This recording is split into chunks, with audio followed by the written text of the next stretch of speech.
suppose signing Graham first off, I mean, like a Cork City legend, I suppose. Was it a hard deal to get done?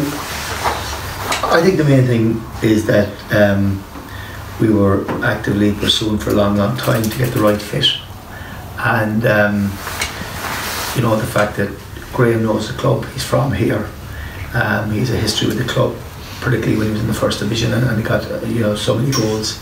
So it was just a situation of he's a great age, he's just 30.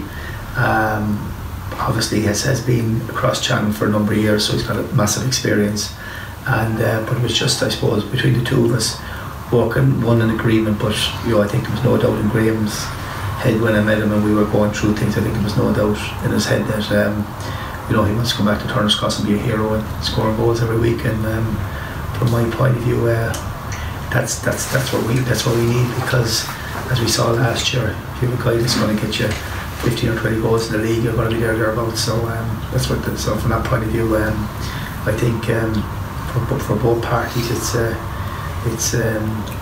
great signing. 10-team leagues, John, they're notoriously difficult, and I know you've been for this, but I haven't been kind. I see 7 away games in the first 11, including 2 trips to Dundalk, 2 to Dublin, and Sligo on a Monday night. Yeah. And then a big draw at home like Rovers on a Monday night. It seems crazy. Well, look, it's a 10-team. The only plus in a 10-team is that at least it's equal games, so we play each other 4 times as opposed to the old system of 3.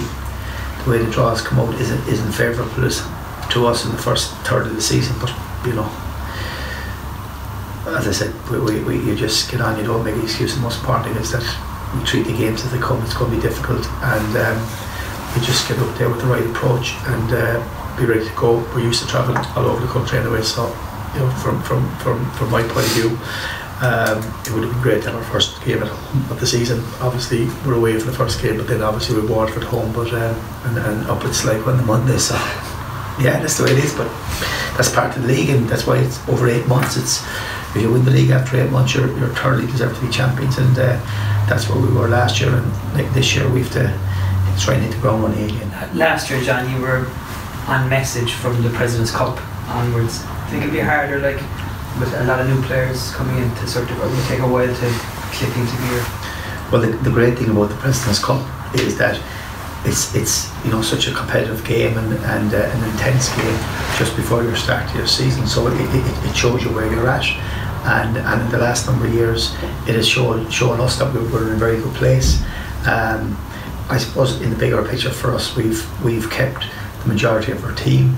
A lot of the new players that have come in have a huge hunger and a desire to win trophies, and when I met them all, that's what they wanted, to come to us to win trophies. So, and that's what we want, fellas that can kick on. But in the early days, of training over the last couple of weeks, and what it is still early days, you can see there's a great spirit and buzz in training, and new players coming in to a group that have won a few trophies lift that group as well, and they show the challenge that they're coming in to take places, and that competitive spirit or attitude within the group, you need that. So there will be a little bit of settling in, to be fair for some players, but I think in the bigger picture, I wouldn't expect us to be settling in for too long.